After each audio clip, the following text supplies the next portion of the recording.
Ulikkal government higher secondary സ്കൂളിൽ പരിസ്ഥിതി ദിനത്തോടനുബന്ധിച്ച് SPC, NCC, JRC, scout, eco club എന്നിവയുടെ സംയുക്താഭിമുഖ്യത്തിൽ വിവിധ തരത്തിലുള്ള പരിസ്ഥിതി ദിന പരിപാടികൾ സംഘടിപ്പിച്ചു. പരിപാടിയുടെ ഉദ്ഘാടനം ഉളിക്കൽ ഗ്രാമപഞ്ചായത്ത് മെമ്പർ അനീഷ് ബാബു നിർവഹിച്ചു.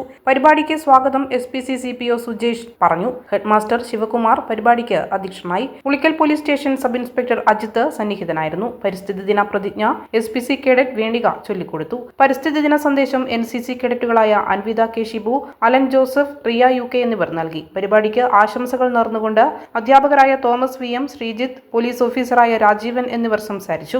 NCC CTO കൃഷ്ണേന്ദു പരിപാടിക്ക് നന്ദി പറഞ്ഞു. തുടർന്ന് പാമ്പുകളെക്കുറിച്ചും അവയുടെ പ്രത്യേകതയും അവയുടെ ആക്രമണങ്ങളിൽ നിന്ന് രക്ഷപ്പെടുന്ന കാര്യങ്ങളെക്കുറിച്ചും സർപ്പ എന്ന സംഘടനയുടെ നേതൃത്വത്തിൽ തോമസ് കൊട്ടിയൂർ, ഫൈസൽ വിളക്കോട് എന്നിവർ ക്ലാസ് എടുത്തു. ഇതിനുശേഷം വിവിധ ക്ലബ്ബുകളുടെ നേതൃത്വത്തിൽ സീഡ് ബോൾ നിർമ്മാണം, സീഡ് ബോൾ നിക്ഷേപിക്കൽ, പരിസ്ഥിതി ദിന പോസ്റ്റർ നിർമ്മാണം, ട്രീ വോക്ക്, വൃക്ഷത്തൈ നടിയിൽ, പരിസ്ഥിതി ദിന സന്ദേശം, ക്വിസ് മത്സരം എന്നിവയും സംഘടിപ്പിച്ചു.